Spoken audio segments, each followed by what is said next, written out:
भावा, अरे ऊस बिलात नाही आधी गाडी घेऊया, पाणीपट्टी नंतर भरूया. अरे मर्दा, गाडी घेऊन पेट्रोलवर खर्च करण्यापेक्षा पाणीपट्टी भर आणि भविष्यात शेतीच्या पाण्याची चिंता मिटवू.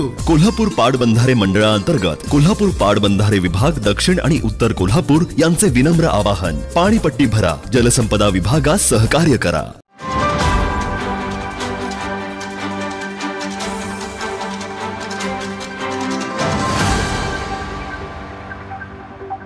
छत्रपती शिवाजी महाराज आणि छत्रपती संभाजी महाराज यांच्याबद्दल अपमानास्पद वक्तव्य करणारे आणि इंद्रजित सावंत यांना धमकी देणारे प्रशांत कोरटकर यांच्या विरोधात आज कोर्टात सुनावणी पार पडणार आहे. या सुनावणीसाठी ॲडव्होकेट असीम सरोदे हे उपस्थित राहणार आहेत. आता आपल्यासोबत तेच आहेत, आपण त्यांच्याशी याच बाबतीत संवाद साधणार आहोत. आज कोरटकर सुनावणी पार पडणार आहे, तुम्ही कोल्हापुरात आलाय. प्रशांत कोरटकर यांनी ज्या प्रकारचं वक्तव्य केलेलं आहे त्याच्यामधून केवळ छत्रपती शिवाजी महाराज, छत्रपती संभाजी महाराज यांचाच अपमान होत नाही, तर संविधानाचा अपमान होतो, हे महत्वाचं आहे. बेताल वक्तव्य करणं आणि अत्यंत असभ्य भाषा वापरणं हे जणू काही आता मान्यच झालेलं आहे आणि ज्यांची सत्ता असेल, त्यांचं पाठबळ असलेलं आपण काही बोलू शकतो.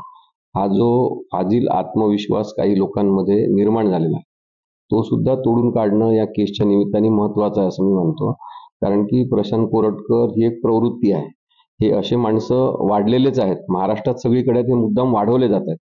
त्यामुळे राजकारणाचा भाग जर असे लोक असतील ज्यांना देवेंद्र फडणवीस यांनी चिल्लर व्यक्ती म्हटलेलं आहे, तर मग चिल्लर लोक जर अशा प्रकारचं विद्वेषी राजकारण करून लोकांच्या भावना भडकवत असतील आणि जे इतिहासातले मोठे कर्तृत्ववान लोक आहेत त्यांच्याबद्दल काही बोलून धार्मिक पण आणि जातीय पण तेढ निर्माण करणार असतील, तर त्याच्याबद्दल उभं राहिलं पाहिजे असं मला वाटते. त्यामुळे केवळ प्रशांत कोरटकर विरुद्धचं प्रकरण नाही, ते अशा प्रकारच्या असंविधानिक बेकायदेशीर प्रवृत्ती विरुद्धचं प्रकरण आहे. तुम्ही आताच म्हणालात की फडणवीसांनी खुद्द त्यांना चिल्लर म्हणलेलं आहे, पण कुठेतरी सत्ताधारी पक्षानेच त्यांना पाठिंबा घालण्याचा प्रयत्न कुठेतरी सुरू आहे काय? नक्कीच तसा प्रयत्न सुरू आहे. कारण की आता बघा, नितेश राणे हे मंत्री आहेत आणि मंत्री असूनही ते ज्या पद्धतीचे विधानं करतात, धार्मिक तेढ निर्माण करणारे, मुस्लिम समाजाबद्दल अत्यंत विषारी प्रकारचे वक्तव्य करणं, आता त्यांनी काढलं मल्हार सर्टिफिकेट देणार,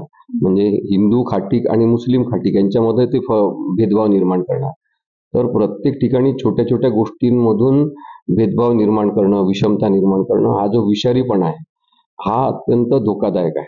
आणि त्यामुळे जर मुख्यमंत्री देवेंद्र फडणवीस हे प्रशांत कोरटकरला चिल्लर माणूस आहे असं म्हणत असतील, तर मग या चिल्लर माणसासोबत देवेंद्र फडणवीस यांचे इतके फोटो असण्याची काय गरज आहे? म्हणजे सातत्याने अगदी देवेंद्र फडणवीस आमदार होते तेव्हापासून त्याच्यासोबत फोटो आहेत.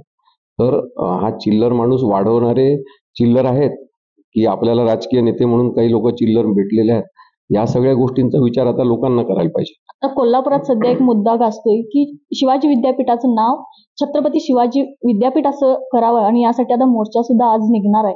या बाबतीत काय सांग? बघा, प्रशांत कोरटकरनी छत्रपती शिवाजी महाराज आणि छत्रपती संभाजी महाराज यांच्याबद्दल इतकं वाईट वक्तव्य केलेलं आहे की त्यांचे बायोलॉजिकल फादर कोण आहे हे शोधा, असं तसं, म्हणजे डायरेक्ट चारित्र्यावर संशय घेतलाय जिजामातेंच्या. मग आता अशा व्यक्तीचा निषेध न करणारे लोक आज जर कोल्हापुरात मोर्चा काढणार असतील की छत्रपती शिवाजी महाराज विद्यापीठ असं नाव करा, तर हा शुद्ध राजकीयपणा आहे, धर्मांध तेढ वाढवण्याचा प्रकार आहे.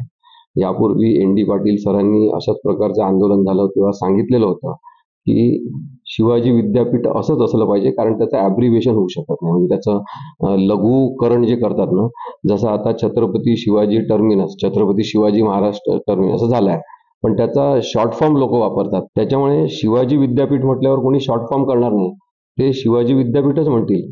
आणि दुसरे एक व्यक्ती कोल्हापुरात होऊन गेले, त्यांचं नाव गोविंद पानसरे, ज्यांनी शिवाजी कोण होता हे पुस्तकच लिहिलं की शिवाजी आमच्या सगळ्यांच्या घरातला मनातला माणूस आहे आणि म्हणून आम्ही त्याला एकेरीमध्ये शिवाजी असं म्हणतो. एवढं प्रेम आपलं आईवर असते. आपण आईला कधी असं म्हणत नाही की आई साहेब मला वाढा, आई साहेब मी आता झोपतो, आई साहेब मी उठलो, असं म्हणत नाही.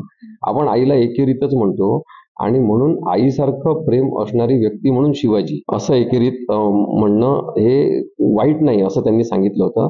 तर त्या छत्रपती शिवाजी महाराजांचं नाव शिवाजी विद्यापीठ असं असणं हे खूपच चांगलं आहे, आवश्यक आहे, तेच कायम राहिलं पाहिजे. हा जो मोर्चा काढत आहेत हा राजकीय उद्देशाने प्रेरित आहे. कारण मी तुम्हाला सांगितले प्रशांत कोरटकरनी एवढं वाईट वाक्य म्हटलं त्याच्याबद्दल यांनी निषेध केला नाही. राहुल सोलापूरकर या अभिनेत्यांनी छत्रपती शिवाजी महाराजांबद्दल वाईट वक्तव्य केलं त्याच्याबद्दल यांनी कधी निषेध केला नाही. तर यांचं प्रेम हे बेगडी स्वरूपाचं आहे, नाटकी स्वरूपाचं आहे. यांना राजकारणाचा विषय इथे तापवायचा आहे कोल्हापुरात. आणि कोल्हापूरचे लोक राजकीय दृष्ट्या अत्यंत सक्षम आहेत.